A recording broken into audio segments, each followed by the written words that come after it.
नमस्कार।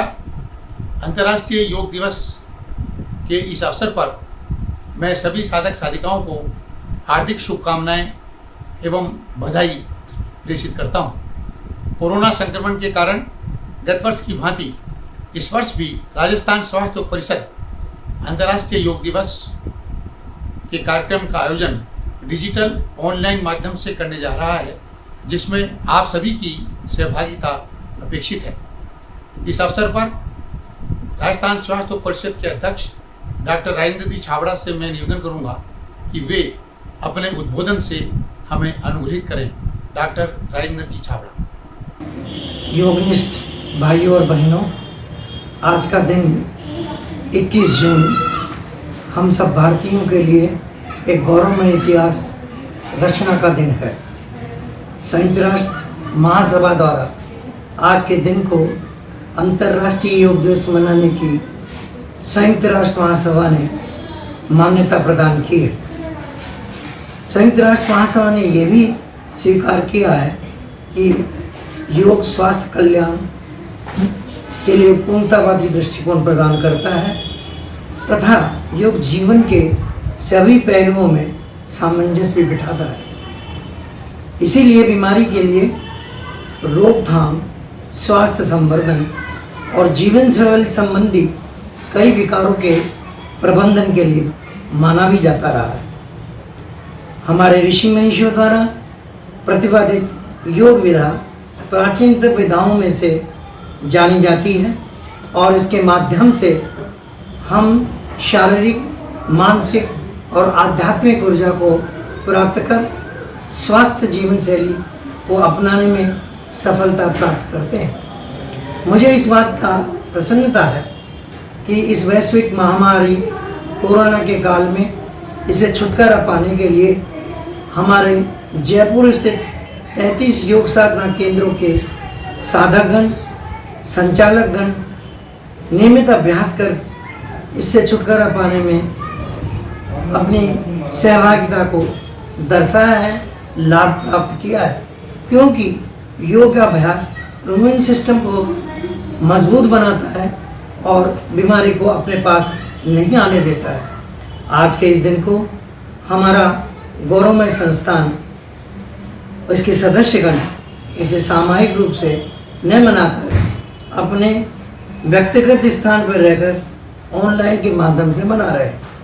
मुझे आशा ही नहीं, पूर्ण विश्वास है कि आप सभी साधकगण, साधिकाएँ निश्चित समय पर अपनी सहभागिता दर्ज कराकर हम सभी को गौरवान्वित करेंगे। पुनः अंतर्राष्ट्रीय दिवस के उपलक्ष्य में हार्दिक शुभकामनाएं और बधाइयाँ। अब हम अंतर्राष्ट्रीय योग दिवस के उपलक्ष्य में योग अभ्यास का कार्यक्रम आरंभ करने जा रहे हैं। राजस्थान स्वास्थ्य परिषद के चीफ योगा इंस्ट्रक्टर आदरणीय श्री आनंद कृष्ण जी कोठारी के निर्देशन में डॉक्टर रश्मि शर्मा जी अपने सहयोगियों के साथ आप सभी को जो मिनिमम कॉमन प्रोटोकॉल है उसका अभ्यास कराएंगे। इसलिए आप सभी साधक साधिकाओं से निवेदन है कि अपने निवास पर रहते हुए योग अभ्यास शुरू करें। सभी अभ्यासी करें, किसी ध्यानात्मक आसन में बैठ जाए। यदि पद्मासन लग जाए तो बहुत उत्तम, अन्यथा पद्मासन पालथी मारकर, और जो सक्षम नहीं है ये कुर्सी इत्यादि पर बैठ सकते हैं। प्रार्थना की मुद्रा बना लेंगे और हम समझेंगे कि इस प्रार्थना की मुद्रा का महत्व क्या है। प्रार्थना के माध्यम से हम दिव्य शक्तियों का आकर्षण करते हैं, क्योंकि योग में कोई पूर्ण नहीं है। किसी प्रकार की हमारी त्रुटि न हो, इस दृष्टि से गुरु शक्तियों के आह्वान हेतु ये विशेष प्रार्थना और मुद्रा आप देख रहे हैं। नमस्कार की मुद्रा में पांचों उंगलियां आपकी मिल रही है। अग्नि अंगूठा अग्नि तक वायु, आकाश, पृथ्वी और जल, ये पांचों तत्व से अपना शरीर निर्मित है और इस मुद्रा से आपके पांचों तत्व समन्वित होते हैं। द्वितीय आप देखेंगे प्रार्थना की जो मुद्रा में जो पिरामिड के सिद्धांत काम करते हैं।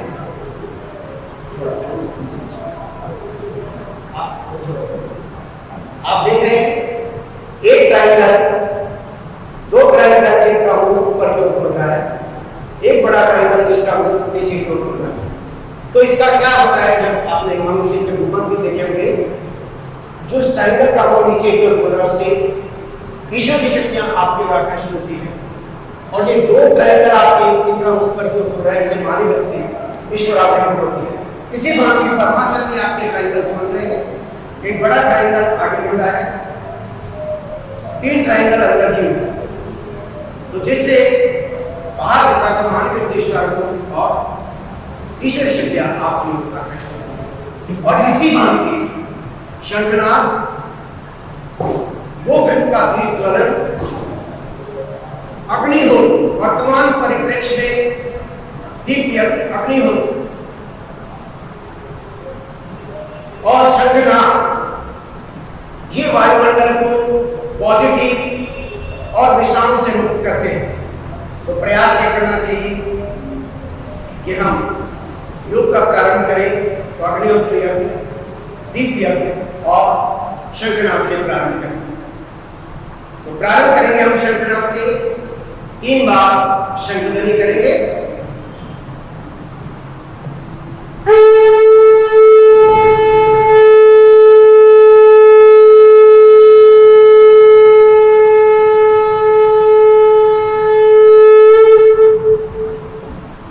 शंख ध्वनि से उच्च कोटि का प्राणायाम भी होता है। पेट और हृदय का अति विशिष्ट प्राणायाम होता है। पुनः श्वास भर के जितना लंबा आप ले जाएंगे उतना ही आपका ऑटोनॉमिक नर्वस सिस्टम स्वस्थ एवं सशक्त होगा।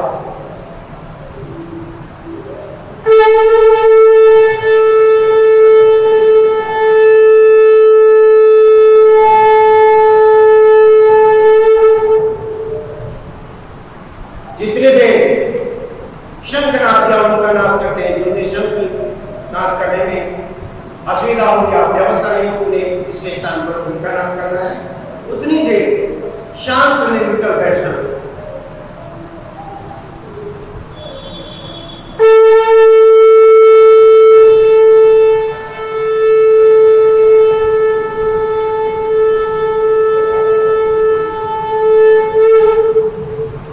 साथ साथ प्रार्थना करेंगे।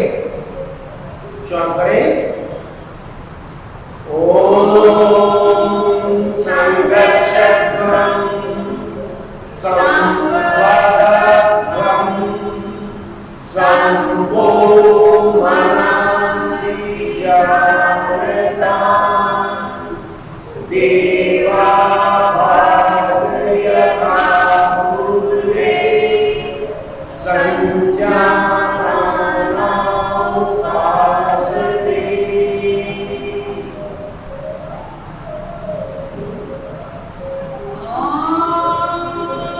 शांति शांति।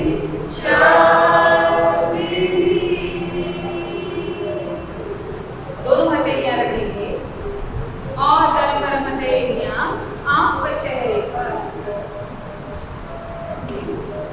अब धीरे से अपने पैरों को सीधा खोल दीजिए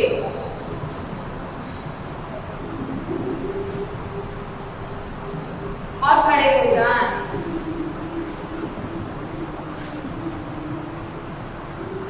दोनों पैर सीधे। गर्दन की क्रियाओं के लिए यौगिक सूक्ष्म व्यायाम। दोनों पैरों में 2 इंच की दूरी रखें। दोनों हथेलियां कमर पे रखिए। अंगुलियां आगे की तरफ, अंगूठा पीछे की तरफ। धीरे से श्वास भरते हुए अपनी गर्दन को पीछे लेकर जाएं और श्वास छोड़ते हुए ठुड्डी को कंठ में लगाएं।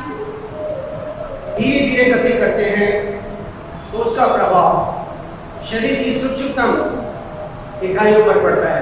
झटके से जल्दी से अभ्यास करेंगे तो उससे शरीर के बाहरी अवयव प्रभावित होंगे। धीरे से अब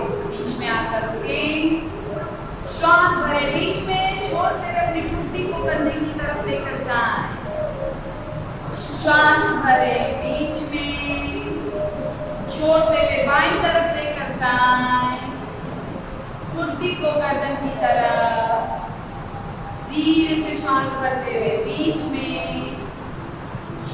कंटिन्यू कीजिए गर्दन की क्रिया। आपको गर्दन की मांसपेशियों के लिए बहुत फायदेमंद है, मसल्स को स्ट्रॉन्ग बनाता है, नर्वस सिस्टम को स्ट्रॉन्ग बनाता है। धीरे से बीच में आके रुके। अब श्वास छोड़ते हुए गर्दन को दाएं तरफ लेकर जाएं, बैंड कीजिए, प्रभु प्रीति भाव अभ्यास श्वास करते करें बीच समय में और छोड़ते हुए दूसरी साइड। योग एक व्यायाम नहीं, साधना है। योग का प्रवेश द्वार हृदय है। भावपूर्ण मनस्थिति के साथ अपना अभ्यास करें। धीरे से बीच में आके रुके। अब एक चक्र सीधा श्वास भरते हुए अपनी गर्दन को गोल घुमाइए और श्वास छोड़ते हुए धीरे से आगे से नीचे। जिनको चक्कर आते हैं, हाई बीपी है, गर्दन में दर्द है, सर्वाइकल स्पॉन्डिलाइटिस है, वो गर्दन को गोल गोल नहीं घुमाएंगे। धीरे से बीच में आके रुकिए। विश्राम, पैर ढीले, हाथ ढीले, रिलैक्स कीजिए। ये दोनों पैर सीधे रखें, दोनों पैरों में 2 इंच की दूरी रखें, दोनों हाथ साइड में, समस्थिति। अब श्वास भरते हुए दोनों हाथों को ऊपर उठाएं साइड से और ऊपर की तरफ खींचिए, कंधों से ऊपर, अच्छे से ऊपर खींचें, शरीर के मध्य भाग को खींचें, थाइस को ऊपर खींचें, पिंडलियों को ऊपर खींचें। धीरे से श्वास छोड़ते हुए साइड से हाथ खींचिए। पुनः एक बार करेंगे। श्वास भरते हुए दोनों हाथ ऊपर, सर की जितनी भी परेशानी है, कंधों की परेशानी को दूर करता है। श्वास छोड़ते हुए नीचे। अभ्यास आप कर रहे हैं, हो रहा है, ऐसा प्रगति, ऐसा प्रयास। आसन शनि शनि। धीरे से नीचे आकर रुकेंगे। स्कंद चक्र, दोनों हाथों को श्वास भरते हुए साइड से ऊपर उठाएं और कोहनी को मोड़ते हुए कंधों पर रख दें।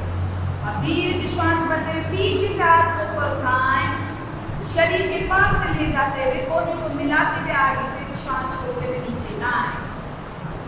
एक चक्र पूरा होता है, इसी तरह से हम 3 चक्र करेंगे। धीरे धीरे श्वास भरते हुए ऊपर और छोड़ते हुए कोहनियां नीचे।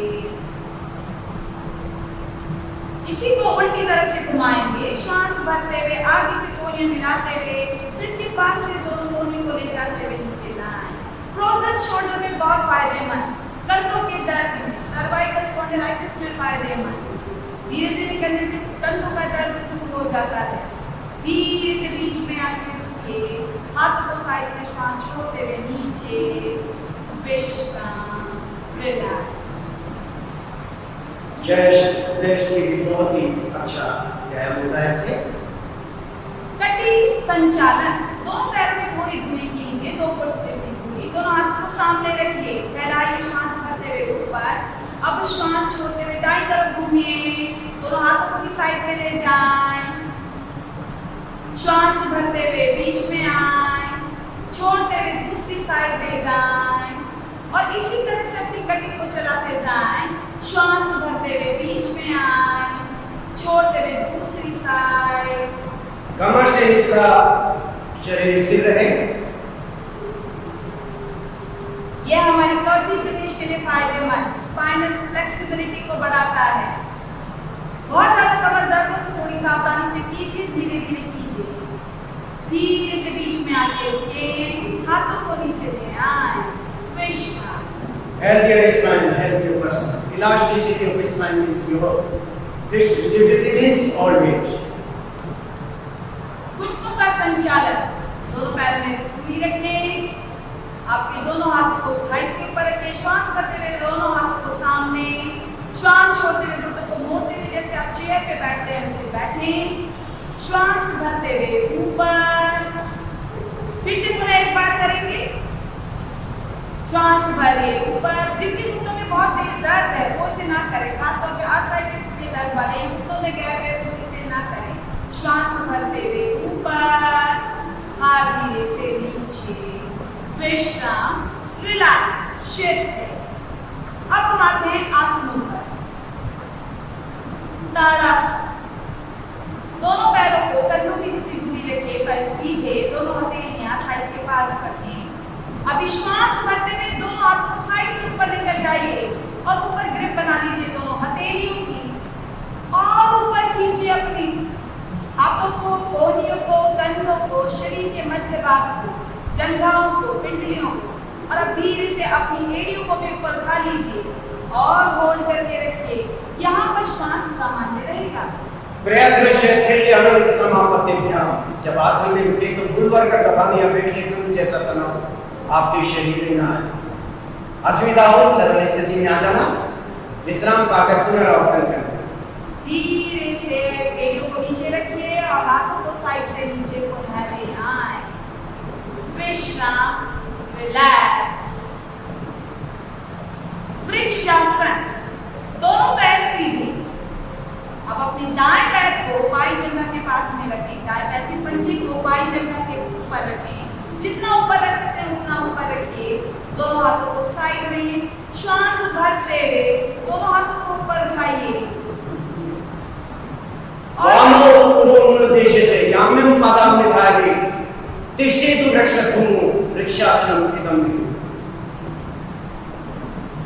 धीरे से हाथों को नीचे ले आए और पंजों को नीचे रखिए। जंघाओं को मजबूत करता है, पैरों की मांसपेशियों को मजबूत करता है, कंसंट्रेशन को बढ़ाता है। इसी को दूसरे पैर से भी करेंगे। अपनी बाएं पैर को दाएं जंघा के ऊपर रखिए। शारीरिक और मानसिक सहकार के व्यक्ति का विकास होता है। बच्चों के लिए बहुत उत्तम आसन है। मानसिक एकाग्रता बढ़ाने के लिए भक्त गुरु ने इसी आसन से आत्मा साक्षात्कार किया था। धीरे से श्वास छोड़ते हुए हाथों को नीचे ले आए और पैर को सीधा जमीन पे रख दें। विश्राम, रिलैक्स। जब दो पैरों का काम एक पांव से करते हैं तो स्वतः ही क्रम से अपनी अदर्श और एक्सट्रीमिटीज की शक्ति त्रिगुणित हो जाती है और आधुनिक जो दिनचर्या है, हम पैदल चलना नगण्य हो जाता है। ऐसी स्थिति में आसन बहुत है। पादहस्तासन। पादहस्तासन के लिए दोनों पैरों में दूरी रखें। दोनों हाथों को श्वास करते हुए साइड से ऊपर उठाएं। अब श्वास छोड़ते हुए नीचे जाइए। पूरा आगे से अपने आप को कमर के निचले हिस्से से खींचते हुए नीचे की तरफ, जितना नीचे झुक सके उतना नीचे झुकें। पीठ दर्द वाले, स्लिप डिस्क वाले इस आसन को ना करें, उनके दर्द बढ़ सकता है। सावधानी पूर्वक करिए। अगर कमर में हल्का दर्द है तो घुटने मोड़ के भी इसको कर सकते हैं। ऊपर वाला को अच्छे से खींचे, ऊपर वाले धड़ को, और नीचे से घुटने मोड़ सकते हैं। यह आसन हमारी फ्लेक्सिबिलिटी को बढ़ाता है, कब्जी को दूर करता है, स्ट्रेंथ बढ़ाता है, हमारे पेट की जितने भी एक्स्ट्रा फैटर्स रिड्यूस करता है। श्वास भरते हुए ऊपर हाथों को सीधे ले जाएं और हाथों को साइड से नीचे ले आएं। आधा शीर्षासन में इसमें उसका लाभ में आपको मिल जाता है। पश्चिमोत्तासन के लाभ प्रसारे पादों को दोभ्याम पदार्थ द्वितीय मिलित्वा जानो पन्यासलाक देशों वसे विदम पश्चिमतानमा। और जिन्हें अवर्धक उच्च रक्तचाप या हृदय रोग या स्लिप डिस्क साइड का जैसा बताया था, या तो न करें अन्यथा इतना ही झुके कि आपकी रीढ़ क्षितिज के समान अंतर है। अर्ध चक्रासन। दोनों सम स्थिति में आए, दोनों हथेलियां थाइस के पास, पैर सीधे। अब दोनों हाथों को कमर पर रखिए, अंगूठा आगे, उंगलियां पीछे। श्वास भरते हुए अपने चेस्ट को पीछे की तरफ लेके जाएं, पीठ को पीछे की तरफ झुकाएं, स्ट्रेच करके रखें। आपके चेस्ट वाले भाग को सीधा मोड़ते हुए जाएं, घुटने सीधे रखिए। स्पाइन की फ्लेक्सिबिलिटी बढ़ाता है, नर्वस सिस्टम को स्ट्रॉन्ग बनाता है। अर्ध चक्रासना हमारी डर को, एंजाइटी को दूर करता है, फेफड़ों को मजबूत करता है। और इस वक्त जब कोरोना है तो ये बहुत ही फायदेमंद है। श्वास भरते हुए ऊपर और धीरे से हाथों को नीचे लेना। जब भी पृष्ठगामी प्रयास में बैकवर्ड बेंडिंग तो विशेष ध्यान रखना है कि आपकी वर्टिब्रास कंप्रेस न हो। All asanas producing pressures and reduction of intervertebral spaces are dangerous. तो विशेष तौर से जिनकी अवस्था 40 की अधिक हो गई है, कमर का दर्द, स्लिप डिस्क है, साइटिका है, उन्हें ज्यादा झुकने की वजह से चेहरा आकाश को और वक्षस्थल को उन्नत करने का प्रयास करना चाहिए। त्रिकोण आसन, दोनों पैरों में पूरी कीजिए 2 फुट जितनी, दोनों हाथों को दोनों पैर सीधे। अब अपने दाएं पैर को दाएं तरफ की तरफ मोड़ दीजिए, एड़ी को थोड़ा अंदर लीजिए, दोनों हाथों को साइड से श्वास भरते हुए ऊपर उठाइए और धीरे से श्वास छोड़ते हुए दाईं तरफ नीचे जाएं। हाथ को ऊपर की तरफ, हथेली को ऊपर की तरफ, बाएं हथेली को चेस्ट को सामने की तरफ एक्सटेंड कीजिए, थाइस को ऊपर खींच के रखिए। पैरों की मांसपेशियों को स्ट्रॉन्ग बनाता है।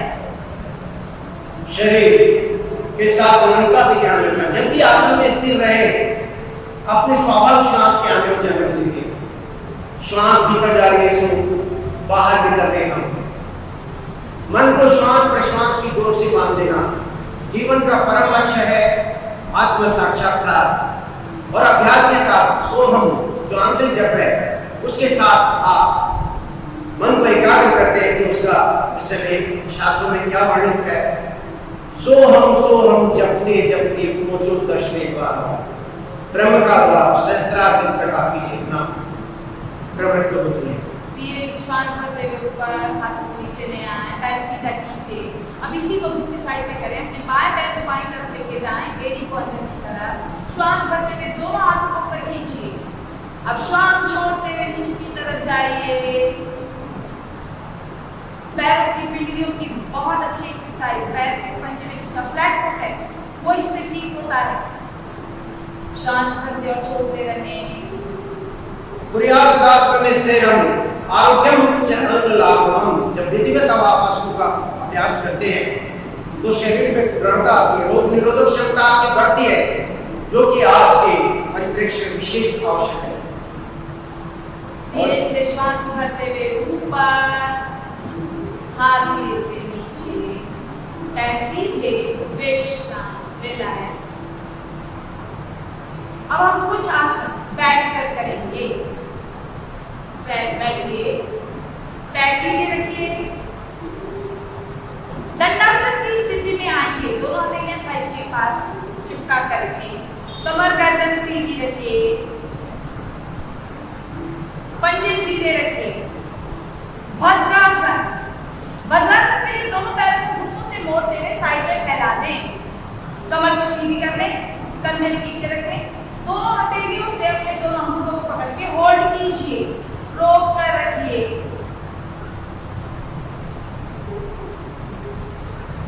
इस आसन को हाथ में बगल में रखकर भी आप कर सकते हैं।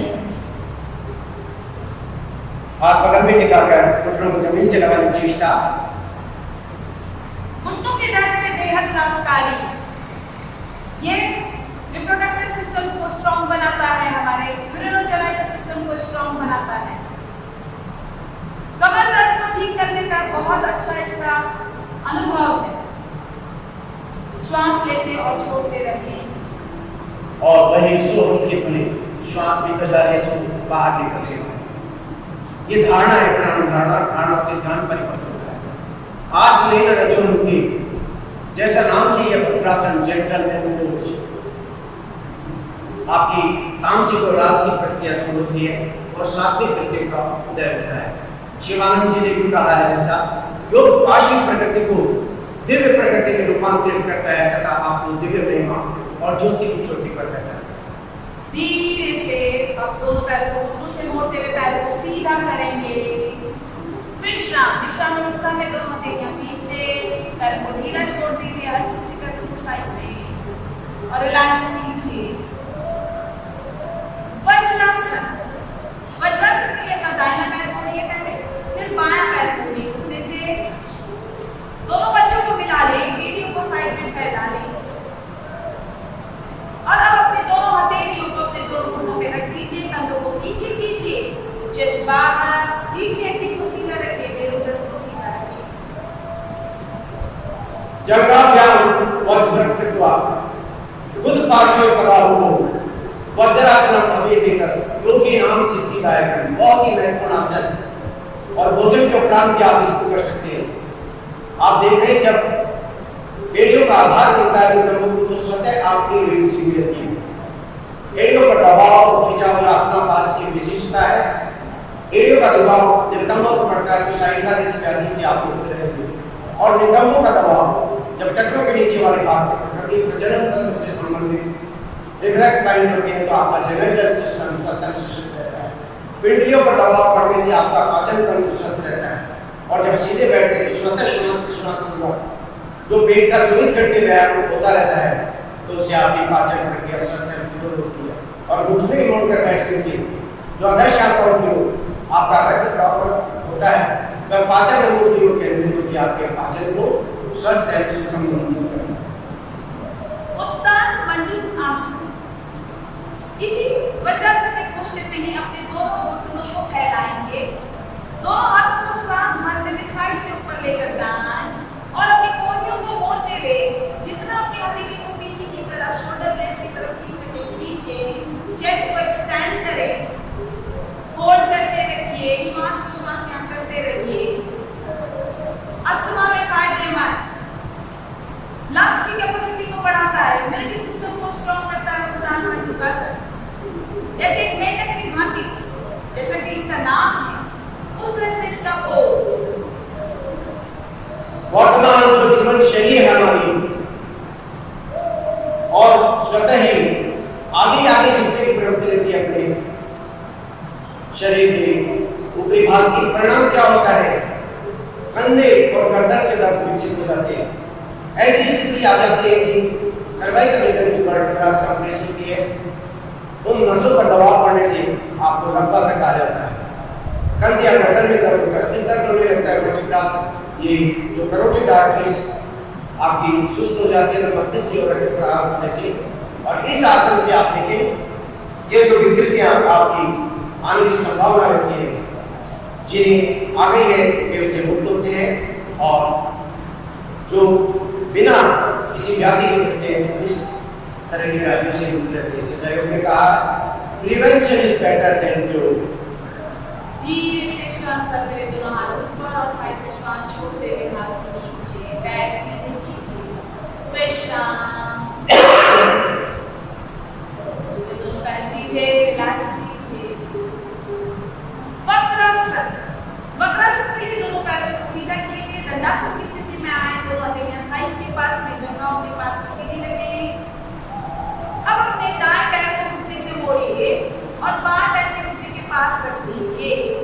अब अपने बाएं हाथ को ऊपर उठाइए, श्वास भरते हुए, और दाएं घुटने को क्रॉस कीजिए और अपना दायां हाथ पीछे ले जाएं, साथ में अपने कंधे को भी पीछे ले जाएं। ट्विस्ट करें अपनी कमर को पूरी तरह से, जिससे जितना हो उतना ही करें, ज्यादा जोर जबरदस्ती ना करें। वक्रासन। वामो मूलाग्र दक्षपादम जानो वैष्टित पादम प्रकृति हतिष्ठित परिवर्तितांग श्री मत्स्यनाथे इंद्रोत आसनम शास्त्र। मत्स्येंद्र आसन का सरल रूप है ये वक्रासन। और उसके विषय में क्या लिखा है शास्त्र में? मत्स्येंद्र पीठम जठर प्रदितम प्रचंड रूपमंडल कपिलासन अभ्यास तय कुंडलिनी प्रमुदम चंद्र स्थित अंतर जगदात पुरुषा। धीरे से हाथ को ऊपर उठाते हुए नीचे साइड में ले आए, पैर को सीधा कर लीजिए। इसी को दूसरे पैर से पुनः दोहराएंगे। अपने बाएं पैर को मोड़िए, दाएं हाथ को श्वास रोकते हुए उठाएं, क्रॉस करने की कोशिश करें। जो लोग क्रॉस नहीं कर सकते अपने घुटने को पकड़ भी सकते हैं और फिर टर्न कीजिए। पैनक्रियास को स्टिमुलेट करता है, लिवर को स्टिमुलेट करता है, इंसुलिन का सीक्रेशन प्रॉपर होता है। जिनका शुगर लेवल हाई या लो रहता है बेहद फायदेमंद, खास तौर पे डायबिटीज वालों के लिए। लिवर की जितनी प्रॉब्लम है उसके लिए बेहद फायदेमंद वक्रासन। कंधों को सीधा रखें, तनाव ना आने के अपने गर्दन कंधों के ऊपर, और फिर टर्न करके रखिए। चेस्ट को बाहर पूरी तरह से फ्री करने की कोशिश कीजिए। धीरे से हाथ को वापस से ऊपर लाएं, श्वास भरते हुए, और हाथ धीरे से श्वास छोड़ते हुए नीचे, पैर सीधे नीचे। विश्राम, रिलैक्स। उष्ट्रासन। भुजंगासन के लिए वज्रासन में आएंगे, फिर दाएं पैर को घुटने से जोड़िए, फिर बाएं पैर को घुटने से जोड़िए। वज्रासन की स्थिति में आ जाए। अब घुटनों के बल खड़े हों और दोनों पंजों को थोड़ा दूर कर लें, पैर सीधे कर लें। दोनों हाथों को सामने से श्वास भरते हुए ऊपर उठाइए। कमर दर्द वाले अर्धउष्टासन करेंगे। उसके लिए अपने दोनों हाथों को मोड़ते हुए अपनी दोनों कमर पे रखेंगे और पीछे की तरफ झुक जाएंगे। कोशिश करें कि चेस्ट वाले पार्ट को आगे की तरफ,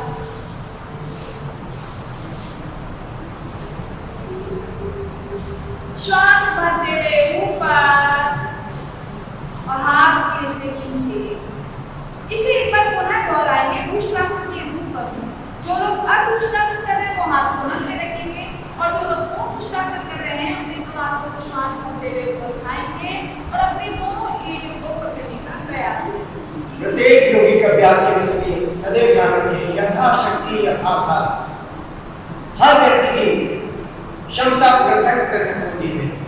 प्रतिस्पर्धा या प्रतियोगिता का भाव योग के अभ्यास में कदापि नहीं लाना है। आपको भी उतना ही लाभ होगा जितना आपके निकटवर्ती साथ अधिक समय देकर अतः इस तथ्य का सदैव ध्यान रखें। धीरे से श्वास भरते हुए हाथ ऊपर और बैठ जाए वज्रासन में। हाथों को नीचे लाते हुए पैर सीधे, विश्राम अवस्था, रिलैक्स कीजिए। हर आसन के बाद में एक विश्राम होना जरूरी है जो हमारे मांसपेशियों को तैयार करता है दूसरे आसन के। मात्र शरीर को नहीं, मन को भी विश्रांति देना उनका मूल है। चित्त शुद्धि निरोध है और मन को विश्राम देने का मूल साधन है श्वास प्रश्वास के द्वारा दिया गया। जिस तरह बालक को एक खूंटे से बांधते, डोर से बांधते तो उसके उच्चल कूद का दायरा सीमित हो जाता है, उसी तरह मन रूपी मरकट को अपने श्वास प्रश्वास की डोर से बांधते रखें। श्वास भीतर जा रही है, इसको बाहर निकल रही है, आंतरिक जरिए चलता है। जीवन का चरम लक्ष्य आप इस मात्र साधना से प्राप्त कर सकते हैं। जो उनकी चरम ऊंचाई को आप शशक आसन। शशक आसन के लिए पुनः वज्रासन में आएंगे, पंजे मिलाएं, एड़ियां फैलाएं, उस पर बैठ जाएं। अब दोनों पैरों पे थोड़ी सी दूरी कर लीजिए, घुटनों में दूरी कर लीजिए। दोनों हाथों को श्वास भरते हुए ऊपर उठाएं साइड से और श्वास छोड़ते हुए आगे की तरफ झुक जाएं। पूरा रीढ़ की हड्डी को सीधा रखिए, हथेलियां सामने, कंधे पीछे आगे की तरफ खींचिए। आपके बटक्स साधन एड़ियों से ऊपर नहीं उठना चाहिए, इसे पीछे की तरफ खींच के रखिए, हाथों को आगे की तरफ खींच के रखिए। शशक आसन ब्लड प्रेशर को नॉर्मल करता है, खासतौर पे लोग हाई बीपी वालों के लिए बहुत फायदेमंद है, हृदय रोगों के रोगियों के लिए बहुत फायदेमंद है, कमर दर्द स्ट्रेस के लिए बहुत फायदेमंद है। नाम से जैसा स्पष्ट शशक अर्थात खरगोश, और ये शरणागति मुद्रा तनाव मुक्ति के लिए महत्वपूर्ण है। शशक आसन। धीरे से श्वास भरते हुए ऊपर और हाथों को साइड से नीचे ले आए, पैर सीधे, विश्राम, रिलैक्स, शिफ्ट। शिशुवत् सरल भाव, निर्मल मन जन सुन मोहि पावा, मोहि कपट छल छिद्र भाव। जैसे माता की गोद में सरल शिशु अबोध शिशु खिलौने कर रहा है निश्चित भाव से, उसी तरह कितना ही ज्ञान हो, कितना ही संपन्नता हो, इनोसेंट ज्ञानवान होते उसे तो इनोसेंट समझेंगे और उस धारणा के साथ आप साधना करते रहेंगे तो निश्चय योग में आप चरम लक्ष्य को प्राप्त करेंगे। अब हम पेट के बल लेटेंगे, पेट के बल किए जाने वाले आसन करेंगे। पेट के बल लेंगे। मकरासन के लिए अपने दोनों पैरों में ढील कीजिए, एड़ियों को अंदर की तरफ, पंजों के बाहर की तरफ। दोनों हथेलियों को एक दूसरे पर क्रॉस करते हुए, कोहनियों को क्रॉस करते हुए हथेलियों को एक दूसरे के पास लाएं और सिर उस पर रखें। प्रसाद पादो भूमिदंड रूपो अध्यात्म शक्ति हृदय विदाय प्रसाद पादो भूमिदंड रूपो करो चपृष्टि त्रिपादुकम श्री मकरासन। मकरासन का अभ्यास आप देखते हैं विशिष्ट थी, एड़ियां अंदर पंजे बाहर की हो, तो इसका परिणाम क्या होता है? आपका पेट का निचला हिस्सा पूरा जमीन से स्पर्श करने लगता है और स्वाभाविक श्वास प्रश्वास पूर्वक उदर का मसाज होता है और हाथों की विशेष स्थिति के कारण पेटों पर दबाव नहीं पड़ता। धीरे से पैर सीधे करेंगे भुजंगासन के लिए। दोनों पैरों को सीधा कीजिए। अपनी हथेलियां कोहनियां अपने साइड में रखिए, चेस्ट के पास में। अब धीरे से श्वास भरते हुए दोनों पैरों के पीछे थोड़ी दूरी रखेंगे। श्वास भरते हुए ऊपर उठिए, कोहनी तक, कोहनी जमीन पर ही रहेगी। हथेलियां कोहनियां ना उठाएं और अपने धड़ को ऊपर उठा लीजिए।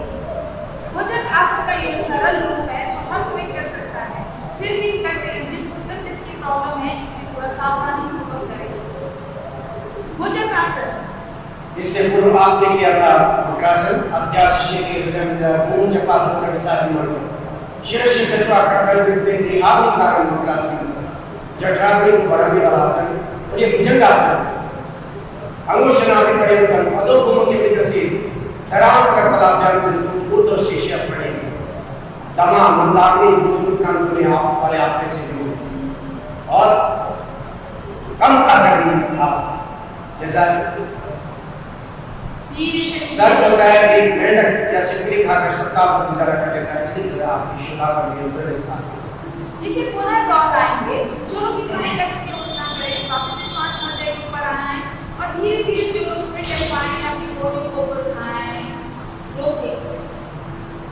अस्थमा फेफड़ों की मजबूती को बढ़ाता है, अस्थमा को कम करता है।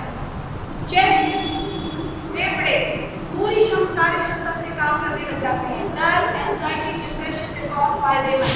पीठ की हड्डी को फ्लेक्सिबल बनाता है। यहाँ पर जहाँ पर हम रुक रहे हैं वहाँ पे हमेशा अपनी श्वास प्रश्वास को सामान्य रखिए। धीरे से श्वास छोड़ते हुए नीचे।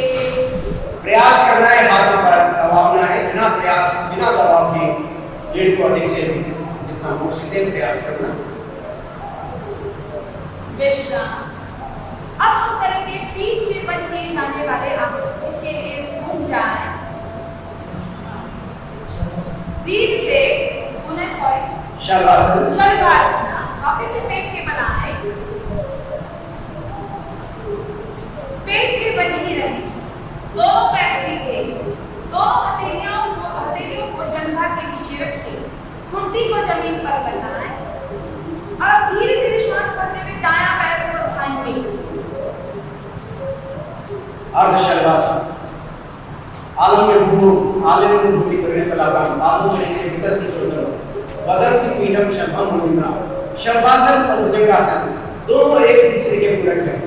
टिड्डी टनों खाद्य कल्याण को शरीर में चोट कर देती है और जैसा आपको बताया था भुजंगासन धीरे से नीचे, दूसरा पैर ऊपर उठाएं। कमर दर्द वाले स्पेशली इस आसन को बहुत अच्छे से कर सकते हैं। वे पूर्ण शलभासन का प्रयास ना करें, अर्ध शलभासन का ही अभ्यास करते जाएं। धीरे से नीचे। गीता में लिखा है अहम वैष्णव रूपत्वा प्राणिनाम के मस्तिष्क प्राण अपान समायुक्त अचाम्यन्यं चतुर्विधम। इससे प्राण और अपान की क्षमता होती है और हर तरह के खाद्य आपका भली प्रकार पचता है। दोनों पैरों को भी इसमें अभ्यास करें। श्वास भरते हुए दोनों पैरों को ऊपर उठाएं। जो लोग कर सकते हैं करें, रुके रहें। फेफड़ों की क्षमता बढ़ाने हेतु इसमें श्वास का प्रयोग आप कर सकते हैं। श्वास भरकर जब दोनों पांव आप उठाते हैं उसमें श्वास रोकते हैं तो फेफड़ों के निचले कोश तक वायु पहुंचती है। जो निचले कोश आपके फेफड़ों के अंदर निष्क्रिय रहते हैं, कार्य क्रियाशीलता की कमी के कारण वे भी इससे सक्रिय हो जाते हैं। धीरे से पैर नीचे, हाथों को बाहर निकालिए। विश्राम अवस्था मुद्रासन में आ जाएं। अब आएंगे पीठ के बल करने वाले आसनों के लिए। पीठ के बल घूम जाएं।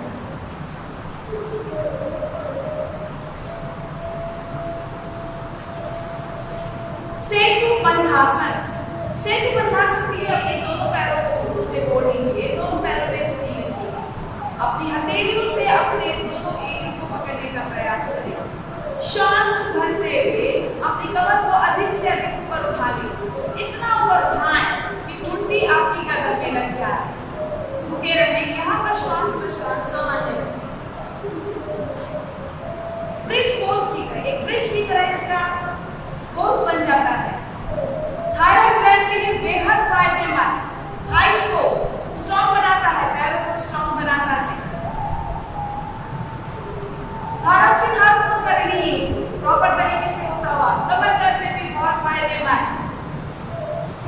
धीरे से श्वास छोड़ते हुए हाथ को नीचे, कमर को नीचे ले आना है और पैर सीधे। विश्राम, रिलैक्स एरिया, खुली एरिया अंदर की तरफ, पंजे बाहर की तरफ, हल्की सी गर्दन साइड में। रुके रहें, श्वास लें और छोड़ें। उत्तान पादासन। उत्तान पादासन के लिए दोनों पैर सीधे मिलाएं, दोनों हथेलियां थाइस के पास, जंघाओं के पास में रखें, हथेलियों का रुख जमीन की तरफ रखें। अब श्वास भरते हुए दोनों पैरों को 30 डिग्री के ऊपर उठा लें।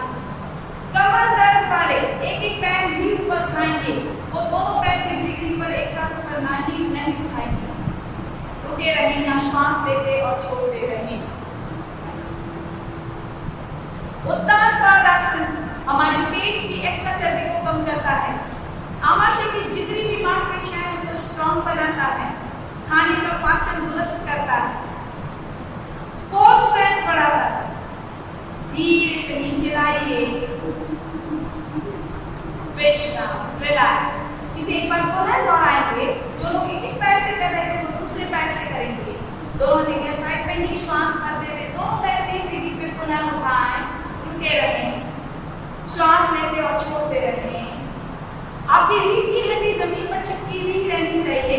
इतना स्ट्रेस ना ले कि गर्दन आपकी ठुड्डी ऊपर उठ जाए या गर्दन पे तनाव आए। धीरे से नीचे, विश्राम, रिलैक्स, शिफ्ट। हर आसन के बाद एक विश्राम।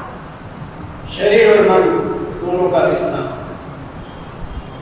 मन को विचार में भटकने तो स्वतंत्र नहीं छोड़ना। श्वास प्रश्वास के आगे जाने की होती है। श्वास भीतर जा रही है, बाहर की तरफ आ रही। शिशु चल रहा। अर्ध हलासन, दोनों पैर पुनः मिलाएं, हथेलियां जंघाओं के पास जमीन पर चिपका कर रखें। अब श्वास भरते हुए दोनों पैरों को ऊपर ले जाएं। आपका साथ जमीन पर चिपका हुआ ही रहेगा। एक हल्की भांति आपका पोज आ जाएगा। कमर दर्द, एक पैर घुटने से मोड़ के रखेंगे, बाएं पैर को घुटने से मोड़ लें, पर जमीन में रखें पंजे को और दाएं पैर को सीधा ऊपर उठाएंगे जितना इजीली ऊपर उठ सके। रुके रहें, यहीं पर श्वास प्रश्वास करते रहें। अर्ध हलासन हमें सर्वांगासन, पूर्ण हलासन के बहुत सारे फायदे देता है। रक्त संचरण मस्तिष्क की तरफ तेज होता है, आपके पेट की मांसपेशियों को स्ट्रॉन्ग बनाता है, पैरों की मांसपेशियों को ताकत देता है। रुके रहें, श्वास लेते और छोड़ते रहें। धीरे से दोनों पैरों को नीचे ले आएं, विश्राम, रिलैक्स। एक बार पुनः करेंगे। जो एक पैर से कर रहे हैं वो वापस पैर चेंज करें, बाकी के लोग दोनों पैर से दोहराएं। श्वास भरते हुए दोनों पैर पुनः ऊपर लेकर जाएं, पंजे अंदर। एक एक पैर वाले अपना एक दूसरा अपना पैर से मोड़े और एक पैर को सीधा ऊपर ले जाएं। ये आपकी कमर दर्द में फायदेमंद है अगर आप एक एक पैर से कर रहे हैं, और एक एक पैर से भी अगर तकलीफ आती है तो आप किसी चीज का सपोर्ट लेकर कर सकते हैं। धीरे से श्वास छोड़ते हुए पैरों को नीचे ले आना है, विश्राम। पूरा शरीर ढीला। शवासन। पवन मुक्तासन। पवन मुक्तासन के लिए दोनों पैर घुटनों से मोड़े, दोनों हाथों की ग्रिप में बांधे। हथेली की ग्रिप लग जाए तो बहुत अच्छी, और उससे आगे की ग्रिप लगे तो कोहनियों तक की ग्रिप बांधे। हाई बीपी, बैकएक, सर्वाइकल स्पॉन्डिलाइटिस सिर नीचे रखेंगे। बाकी के लोग सिर को ऊपर उठाएं और ठुड्डी को दोनों घुटनों के बीच में रखें। और जिन्हें घुटनों में दर्द है वे ऊपर से मैं पकड़ कर नीचे से या नीचे, दोनों घुटनों को नीचे से पकड़ सकते हैं। नीचे से जिन्हें घुटनों में दर्द है ऊपर से दबाव न डालें, या तो नीचे पिंडली के नीचे से दबाव बनाएं, अथवा आप तकिया या ऐसा कुछ बीच में लगाकर ऊपर से भी दबाव डाल सकते हैं। जैसा कि नाम सजेस्ट कर रहा है, पवन मुक्तासन गैस्ट्रिक ट्रबल वालों के लिए विशेष फायदेमंद, कब्जी दूर करता है, कॉन्स्टिपेशन दूर करता है, पेट की एक्स्ट्रा चर्बी को कम करता है। धीरे से सिर नीचे, हाथ ढीले नीचे, पैर नीचे सीधे, विश्राम, शिथिल। करते हुए भी अकर्ता का पंथ भाव। जब मैं था तब हरि नहीं, अब हरि है नैनाए, प्रेम गली अति सांतरी तामे ध्वनि समा। यह मात्र अष्टमी संपूर्ण दिनचर्या में इसी तरह के भाव, हाँ हम करता हरि करता। शवासन। दोनों पाँव में 1 से 1.5 फुट का आरामदायक अंतर, हाथ जंघों की बगल में, हथेलियां गर्दन आकाश की ओर, उंगलियां अपने आप को छुड़ी हुई, सारे शरीर को ढीला छोड़ देना। कहीं भी खिंचाव अथवा तनाव अनुभव करे तो शरीर भाग को निर्देश शिथिल हो जाए। निर्विकार भाव से जब तक आपके शरीर को पूरा रिलैक्सेशन ना मिले देखते हैं। शरीर ये अन्नमय कोश है, विचारों की प्रक्रिया जिससे चलती है मनोमय कोश, श्वास प्रश्वास की प्रक्रिया जिससे चलती है प्राणमय कोश। इससे भीतर है 5 कोश जैसे बताए गए, विज्ञानमय कोश और आनंदमय कोश। और ध्यान और शवासन के माध्यम से अपनी चेतना को अपने भीतरी कोशों तक पहुंचाना है। Success in yoga depends upon introversion of mind and sensitivity. प्रथम आप शरीर को शिथिल कर चुके हैं, तत्पर्यंत आपकी जो स्वाभाविक श्वास चल रही है उसके आगे और जाने को देखना। श्वास भीतर जा रही है, नासा क्षेत्र पर शीतल वायु का स्पर्श, बाहर निकल रही गर्म वायु का स्पर्श। प्राण धारणा धीरे धीरे अभ्यास से आपकी श्वास प्रश्वास भी शांत हो जाएगी, क्योंकि शारीरिक गतिविधि कम होने से शरीर में कार्बन डाइऑक्साइड की उत्पत्ति हो जाती है और शरीर को ऑक्सीजन की आवश्यकता नगण्य होती है। इस तरह क्रमशः अन्नमय कोश शरीर और भी प्राण शिथिल हो गए। तत्पर्यंत अपने मनोमय कोश को भी शिथिल करना, तदर्थ क्या करना है, जो स्वाभाविक श्वास आपकी चल रही है उसके आने और जाने पर अपने मन को लगाना। श्वास भीतर जा रही है, नासा क्षेत्र पर शीतल वायु का स्पर्श, बाहर निकलने गर्म वायु का स्पर्श, अथवा श्वास बाहर निकलने के लिए स्वतः अंदर की ओर जा रहा है और श्वास अंदर जा रही है स्वतः जो ऊपर की ओर उठ रहा है, उस पर अपने मन को मन विचार में भटके उसे पुनः श्वास प्रश्वास पर ताकत लगाना। असंशय महाबाहु मनोपुर विग्रह चलन अभ्यास होते देहात्म चित्रे। यही वास्तविक योग का अभ्यास है।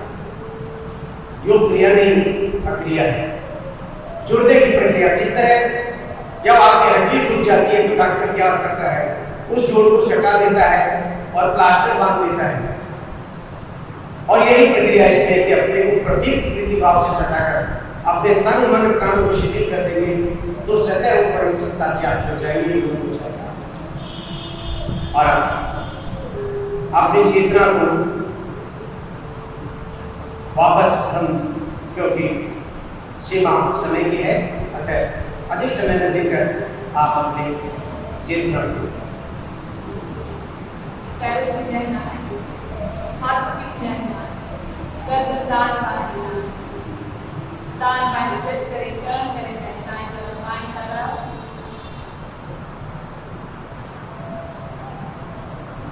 और बैठ जाएं कर्म करते हुए बाएं साइड से। शवासन भवेति व्यक्तियों के नाम से विदाई।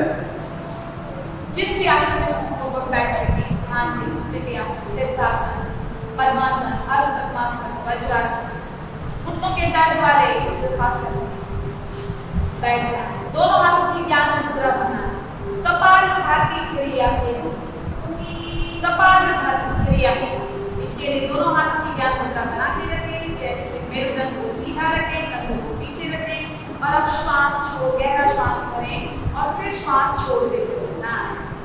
श्वास छोड़ते जाएं, हमारी उदर की मांसपेशियों को काम में लेते चले जाएं। श्वास छोड़ते हुए हर बार उदर की मांसपेशियां निकल जाती है। वक्रावलोकार्य तेज पुत्रों संभ्रम कपाल भाती विख्याता अब दूसरा विश्व क्लींजिंग प्रोसेस ऑफ स्कल नाभि योगिक क्रियाओं का मूल केंद्र है। नाभि आपके स्वास्थ्य और जीवन को संतुलित रखती है, लेकिन जिन्हें नाभि टलने की शिकायत हो, हर्निया की शिकायत हो, उन्हें नहीं करना। उच्च रक्तचाप हृदय रोग है तो उन्हें धीरे करना। प्रारंभिक अभ्यासी उन्हें प्रारंभ में 10 से स्ट्रोक लगाना, और यदि कमर को झटका लगने की संभावना हो, हाथ इस तरह बदल में टिका लेंगे तो आपका वक्षस्थल भी उन्नत रहेगा और कमर को भी झटका लगने की संभावना नहीं रहेगी। यदि कानों पर दबाव पड़ता है तो आपको कान संबंधी रोग हो सकते हैं। फेफड़ों पर आघात लगेगा तो आपके फेफड़ों की कोश डैमेज होगी, आपको खांसी या दमा हो सकता है। अतः नाभि और नाभि से निचली पेशियों के बल श्वास बाहर फेंकना। जब गति बढ़ाते हैं तो एक सुरक्षा का उपाय है कि ये जब भस्त्रिका और कपालभाति करें तो ध्यान रखिए, जब आप गति बढ़ाएं तब परिपूर्ण हो जाए, परिपक्व हो जाए, जैसा कि 60 से 120 की गति बढ़ाते हैं, तो उस समय भी ईयर प्लग कान में लगा लेंगे तो कानों को नुकसान नहीं पहुंचेगा। प्राणायाम में रुकते हैं, सर्व रोग क्षय भवे, अयुक्त अभ्यास मुमकिन है, सर्व रोग संभव है। हालांकि ये क्रिया है, प्राणायाम नहीं है, लेकिन इसका अंत प्राणायाम में होता है। सामान्य श्वास व्यक्ति 1 मिनट में 14 से 18 श्वास लेता है, और इसमें हम क्या करते हैं, 1 मिनट में 60 से 120 की गति बढ़ाते हैं। परिणाम क्या होता है, 10 से 50 सेकंड आपका श्वास का आना जाना रुक जाता है, जिसे योग में कहा गया है केवली पूर्वक, केवली पूर्वकम सिद्धे किम न सिद्धति पूर्वक। विश्राम करके पुनः इसे दोबारा दोहराएंगे। दोबारा से चक्र पूरा करें। और यदि असुविधा हो स्वतंत्र रूप से करने में तो प्रारंभ में आप क्रमशः एक नासा छिद्र से कर सकते हैं। एक नासा छिद्र दबाकर आप दूसरे से श्वास बाहर करना है, क्रमशः दाएं बाएं नासा छिद्र से आप इस तरह का अभ्यास करें। बहुत ही महत्वपूर्ण अभ्यास होता है। जैसा नाम है कपाल अर्थात मस्तिष्क, बाकी हमें चमकना, चेहरा भी आपका चमकने लगता है।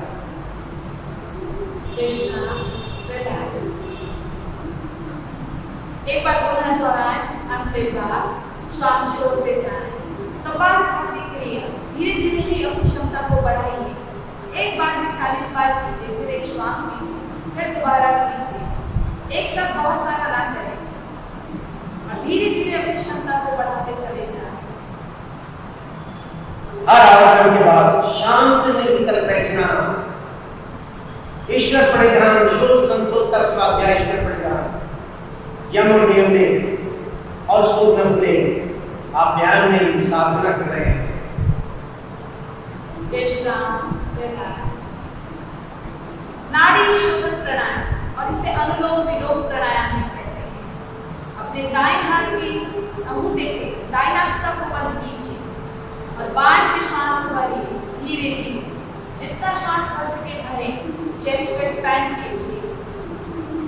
बाएं नासिका को बंद कीजिए और धीरे से श्वास को दाईं नासिका से छोड़िए धीरे धीरे। फिर पुनः दाईं नासिका से श्वास भरिए और बाएं से धीरे धीरे छोड़िए। जितना समय श्वास लेने का लगाए, प्रयास करें जितना समय श्वास निकालने का लगाए। इंद्रियाणाम मनोनाथ है, मनोनाथ दिमाग है।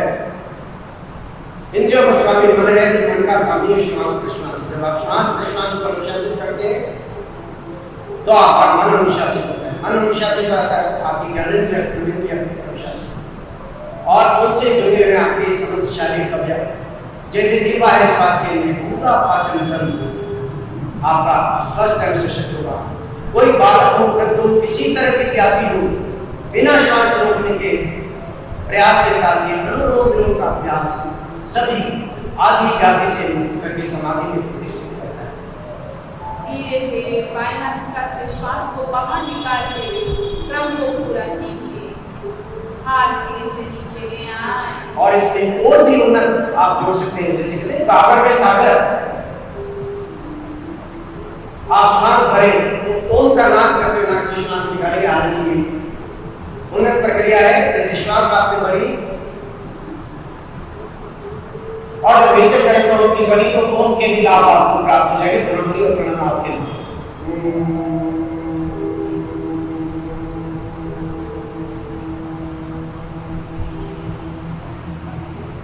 इसमें और भी उन्नत कर सकते हैं आप। जो श्वास आप भरें तो आप ऊपर चेहरा आकाश की ओर और श्वास निकालें, ओम की ध्वनि करते।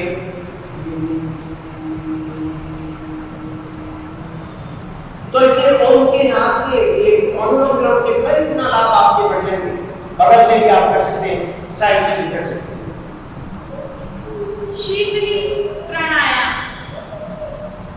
शीतली प्राणायाम को में अपनी जीभ को बाहर निकालिए, उसे कोई भी चौच की भांति बनाएं या पाइप की तरह मोड़ लें और अब श्वास भरेंगे मुंह से।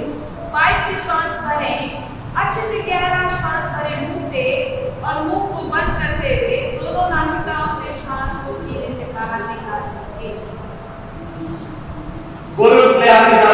गरम पित्तम शुद्धम प्रशांत विस्मानी शीतली नाम उनको अपने चय। देखने में करने में बहुत ही सरल अभ्यास है ये, लेकिन इसके लाभ अनंत है और विशेष तौर पर कृष्ण ऋतु में करने का शरीर के विषयों का नाश करता है। गर्मी से संबंधित तीन मुहासे इत्यादि जो आप जाते हैं समस्त विकार होंगे। और स्वामी शिवानंद जी ने कहा कि ब्राह्मण उपदेश का अभ्यास किया जाए तो उस जिह्वा पर सरस्वती का वास होता है। जिन्हें आनुवंशिक कारणों से जिनकी जीभ नदी की आकृति में नहीं होती, आपके माता पिता कि या किसी एक की जीभ नदी की आकृति में तो आपकी भी नहीं होगी, तो उनके स्थान पर क्या करना, जिनकी जीभ इस तरह नदी की आकृति में होती उन्हें दांतों की पंक्तियों पर सटाकर जीभ को ऊपर की ओर मोड़ना, जिसे स्वीकार प्राणायाम कहते हैं। और मुंह से शिकार की तरफ करके श्वास लेना है और धीरे धीरे नाक से निकालना है। इसमें भी आप प्राणायाम जोड़ सकते हैं रेजर के साथ मुंह की ध्वनि करके, तो अतिरिक्त लाभ आपको मिलता है।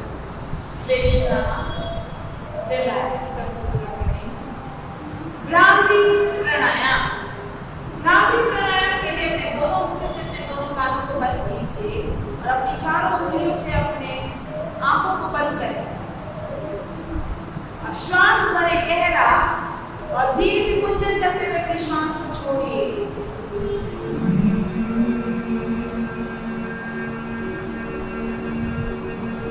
भ्रामरी प्राणायाम बहुत सारे फायदे देता है।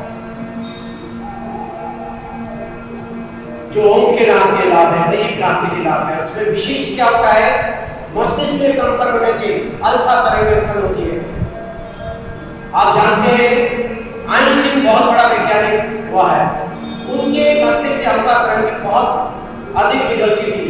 बौद्धिक क्षमताएं आपकी प्रखर होगी, तनाव से आप मुक्त होंगे, पेट में कंपन, लंग्स कंपन, कंपन कंठ और ब्रेन में, तो इनसे संबंधित समस्त रोग दूर होते हैं। ओम नाम और भ्रामरी नाम। तो भ्रामरी में जब गूंज हाथों को इस तरह उंगलियों को इधर उंगली को लगाते हैं या मोटे भी आप रख सकते हैं, तो ये इसके कारण जो गूंज होती है कुछ साउंड से इस नाद के लाभ कई गुना बढ़ जाती है। क्रम को पूरा करते हुए रुकेंगे, हाथ धीरे से नीचे ले आएंगे। यह ध्यान की पूर्ण भी अपने को मदद करता है। इसके पहले की तैयारी में ध्यान नहीं करना है, आराम से कर सकते हैं। अब हम चलते हैं ध्यान की ओर। ओम का नाम, ये भ्रामरी और अनुलोम विलोम ये ध्यान में सहयोगी होते हैं। बिना अनुलोम विलोम और ओम के नाम के ध्यान करना सहज संभव नहीं है। और ध्यान क्या है? ध्यान कोई क्रिया नहीं है, अक्रिया है। किसी भी ध्यान आसन में बैठ जाए आप, कष्टदायक स्थिति हो, पद्मासन देने के बाद पद्मासन या आंखें मार कर भी आप बैठ सकते हैं। तन मन प्राण तीनों को शिथिल करना, धीरे यानी चेतना, ज्ञान, अपनी चेतना को ऊपर की ओर उठाना, जिस तरह वायुयान से अपन अपने गंतव्य की ओर शीघ्रता से पहुंचते हैं, उसी तरह ध्यान माध्यम में अपनी चेतना को ऊर्ध्वगामी करने का। गैस से भरा हुआ गुब्बारा जब हाथों के बंधन में रहता है तो ऊंचाई में नहीं उठ पाता, उसी तरह आपकी चेतना जब विचारों के बंधन में रहेगी तो ऊपर की ओर नहीं उठती, ऊर्ध्वगामी नहीं उठती। तो उसे क्या करना है? विचारों के बंधन से मुक्त करना। विचारों का संबंध श्वास प्रश्वास, चले वाते चले चित्त, और श्वास प्रश्वास का संबंध शारीरिक गतिविधि से, मानसिक तनाव से। जब शारीरिक गतिविधि करते भागते बोलते तो श्वास प्रश्वास की गति बढ़ जाती है, मस्कुलर एक्टिविटी से। आप तनाव में रहते हैं, क्रोध में रहते हैं या किसी मानसिक आघात में रहते हैं तो मस्तिष्क में तनाव आने से श्वास को तो ध्यान में अपन को यही करना है कि तन मन प्राण तीनों को शिथिल करना है। ओम का नाम अनुलोम विलोम करने से आपको वह मन स्थिति प्राप्त हुई। अब आप करना क्या है, जैसे शवासन में वह भी एक तरह का ध्यान था, लेकिन ध्यान के जो लक्ष्य को प्राप्त करना है तो आपका रीढ़ वर्टिकल सीधी और अचल, क्योंकि अग्नि जो अंतर प्रसिद्ध शब्द है उसे मंतु ज्योति स्वरूप, ज्योति जैसे अपन मोमबत्ती भी है, आप उसको पैरेलल करेंगे तो उसकी लोड वर्टिकल हो जाएगी। इसी तरह आपकी जो अंतर प्रसिद्ध क्षमता जागृत होती है उसको ऊपर की ओर उठने के लिए रीढ़ का वर्टिकल होना आवश्यक है। अतः जब भी ध्यान करें प्राथमिकता है रीढ़ को सीधी रखते हुए बैठना। और अब क्या करना है, सीधे बैठकर अपने तन मन प्राण तीनों को शिथिल कर देना है। सारे शरीर को शिथिल कर, शरीर को शिथिल करने के बाद अपनी जो श्वास आ रही है जा रही है उसके अंदर जाने प्रभु प्रतिभा, श्वास भीतर जा रही है शुरू बाहर निकल रही है, या श्वास भीतर जा रही है शीतल वायु का नासा स्पर्श और बाहर निकलती गर्म वायु का स्पर्श नासा। मन विचार में हटने का पुनः श्वास प्रदान करना, यह है धारणा, प्राण धारणा और धारणा से ध्यान करना। जैसा पहले भी आपको बताया था, ध्यान की प्रक्रिया असंशय महाभाव मनोमूल निग्रह चरण अभ्यास वैराग्य चित्र शिशु सरल धन जो बन का गर्भ न कीजिए झूठो पचरंग जो मन रूपी बन के दिल को शुरू करें सोने मंदिर तेरा वाले आसन जो निर्विचार होते क्योंकि आप निर्विकार होते निश्चित निर्विचार से ही निर्विकार रोमन में भी आप अपने इष्ट का दर्शन कर सकते हैं। त्रिपुटी ध्यान गुरुर्मंदेशिष्टान मनस्तत्र प्रदेति ज्ञातव्यम तत्परम तुल्यम तत्र का अनुमति।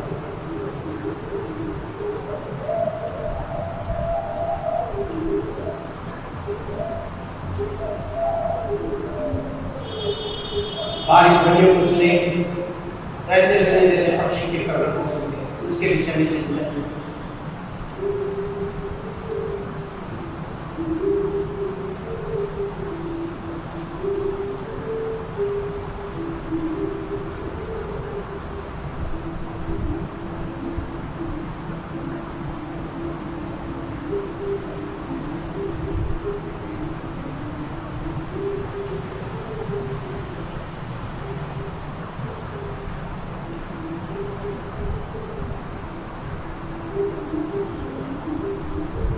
धीरे धीरे अपनी चेतना लाएंगे, दोनों हाथों को स्पर्शन करेंगे और चेहरे पर कटेंगे। आगे से नीचे संकल्प करेंगे। अब हम लोग संकल्प लेंगे, पहले मैं बोलूंगा प्रचार शब्द उसको दोहराइए। हमें अपने मन को हमेशा संतुलित रखना है, हमेशा संतुलित रखना है। इसमें ही हमारा आत्मविकास समाया है, आत्मविकास समाया है। मैं खुद के प्रति, कुटुंब के प्रति, काम समाज और विश्व के प्रति, शांति आनंद और स्वास्थ्य के प्रचार के लिए प्रतिबद्ध हूँ।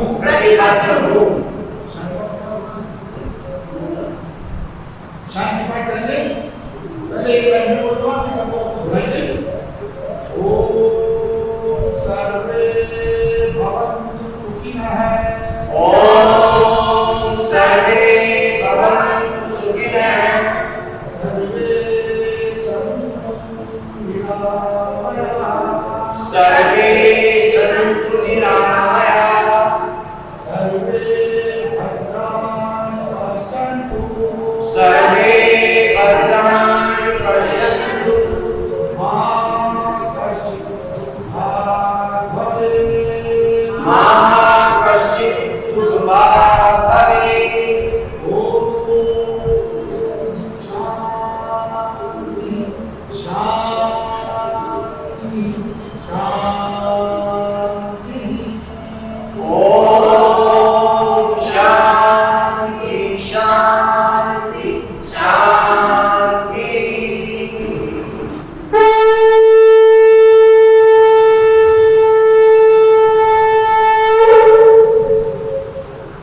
के पश्चात मैं Shri Anand Kishan ji Kothari chief yoga instructor से अनुरोध करूंगा कि वे अग्निहोत्र के महत्व एवं वर्तमान परिस्थितियों में कोरोना संक्रमण पर उसकी भूमिका के बारे में अपनी प्रस्तुति दें। योग एवं यज्ञ प्रेमियों को अंतर्राष्ट्रीय योग दिवस की हार्दिक शुभकामनाएं। बंधुवर, आज जो प्राकृतिक और अप्राकृतिक आपदाओं से हम जूझ रहे हैं, उनसे निवृत्ति के लिए, विश्व शांति के लिए मात्र योग नहीं, अग्निहोत्र यज्ञ भी सम्मिलित करना होगा हमें अभ्यास में। अग्निहोत्र योगाभ्यास में भी सहायक है। अग्निहोत्र एनवायरमेंटल सैनिटाइजर है। यदि प्रदूषित वातावरण में हम प्राणायाम करेंगे तो उनसे हानि होने की भी संभावना रहती है। यदि अग्निहोत्र पहले कर लिया जाए तो 8000 घन फीट एरिया एक अग्निहोत्र से प्रदूषण मुक्त हो जाता है। विशेषज्ञों के अनुसार इंडोनेशिया, अमेरिका, जापान, जर्मनी के विशेषज्ञ योग और अग्निहोत्र के विषय में लिखते हैं। अग्निहोत्र मूलाधार चक्र में सोई कुंडलिनी को जागृत करता है। योग मार्ग में सफलता के लिए अग्निहोत्र एक महान सहायक है। अग्निहोत्र शरीरस्थ सभी 6 चक्रों को चैतन्यता प्रदान करता है। हमारे चारों ओर सूक्ष्म शक्तियों का आवरण होता है। अनियंत्रित चंचल मन शक्ति के इस आवरण को भंग कर देता है। अग्निहोत्र इस शक्ति वलय को पुनर्निर्माण करता है। अग्निहोत्र से उत्पन्न ऊर्जा तुरंत मन को शांत करती है। अग्निहोत्र जो घातक रेडिएशन, आजकल के जो उपकरण हैं उनसे उत्पन्न घातक रेडिएशन को भी निष्क्रिय करता है।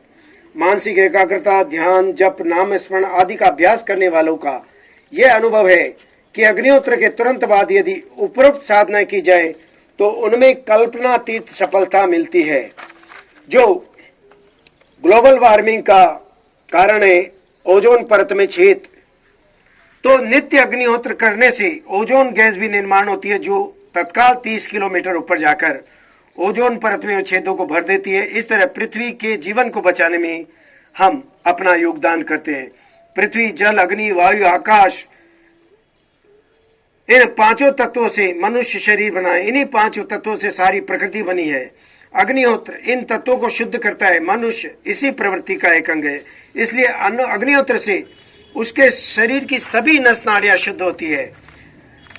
वर्तमान युग ने निर्माण की सारी समस्याओं का समाधान अग्निहोत्र में मिलेगा। इसलिए यह युग धर्म है, मानव धर्म है। ये स्पेशल जो रेडिएशन होते हैं दुष्प्रभाव, उनको निर्मूल करने का संलेख है। भगवान बुद्ध ने अग्निहोत्र को यज्ञों में सर्वश्रेष्ठ बताया है।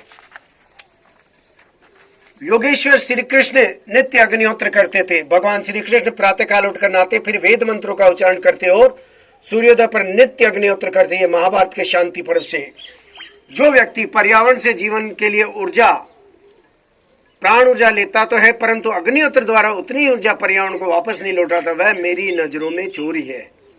और इतना ही नहीं, जो दाह संस्कार है, 16वां संस्कार अपने अंत्येष्टि संस्कार माना जाता है, तो उसमें जो ब्राह्मण होता है वह पूछता है कि जी मृतक ने अपने जीवन में अग्निहोत्र का आचरण किया था अथवा नहीं। यदि नहीं किया था तो उसके वंशजों को उसका प्रायश्चित करना पड़ता है। भगवान राम भी नित्य अग्निहोत्र करते। अयोध्या में कोई घर ऐसा नहीं था जहां नित्य अग्निहोत्र का आचरण नहीं होता था। यहां तक कि जिस दिन भगवान श्री राम को वनवास हुआ, उस दिन भी कौशल्या माता ने अग्निहोत्र में नागा नहीं की। उनकी कृपा चाहते भगवान की, तो अपने घर में नित्य अग्निहोत्र करने से मिल सकेगी, इसमें संदेह नहीं। राम राज में देहिक देविक भौतिक तापा, राम राज नहीं काहुई व्यापा, ये घर घर में अग्निहोत्र का परिणाम था। अग्निहोत्र और किरलियन फोटोग्राफी। अग्निहोत्र सारी सृष्टि में मौजूद प्राण ऊर्जा को अपने आसपास के पर्यावरण में घनीभूत कर देता है। मनुष्य का सारा शारीरिक, बौद्धिक, मानसिक और आध्यात्मिक विकास इस प्राण ऊर्जा पर निर्भर करता है। तो ये इस ऊर्जा में वातावरण में अग्निहोत्र के बाद जो उत्पन्न होता है, उस वातावरण में आप योग, ध्यान, प्राणायाम, आसन इत्यादि करेंगे तो अधिक लाभ होगा। अनंत लाभ है अग्निहोत्र के। निगेटिव आयन अर्थात जो नित्य अग्निहोत्र करने से प्रचंड मात्रा में ऐसे आयन निर्माण होते हैं जो शरीर और मन के तनाव को शिथिल करते हैं, नई ताजगी और स्फूर्ति प्रदान करते हैं। भोपाल में गैस कांड हुआ, कुछ घरों में नित्य अग्निहोत्र का आचरण होता था, उसका दुर्घटना का प्रभाव उन घरों पर नहीं पड़ा। और रशिया में भी जो आणविक दुर्घटना हुई थी उसका प्रभाव पोलैंड तक गया था, और पोलैंड में 20-25 घर ऐसे थे जिन पे नित्य अग्निहोत्र का आचरण होता था। उन घरों पे, उनके पशु पक्षियों पर, किसी पर भी उसका दुष्प्रभाव नहीं पड़ा। अपने परिवार, अपने प्रियजनों की सुरक्षा, उनकी खुशहाली के लिए नित्य अग्निहोत्र करना हमारी जिम्मेदारी है, फर्ज है, कर्तव्य है। अतः अंततः बंधुओं, यही तथ्य है कि विश्व गुरु भारत का वैभव यज्ञ योग से होगा संभव। विश्व शांति हो, जन कल्याण, अपना हो ऋषियों का ज्ञान।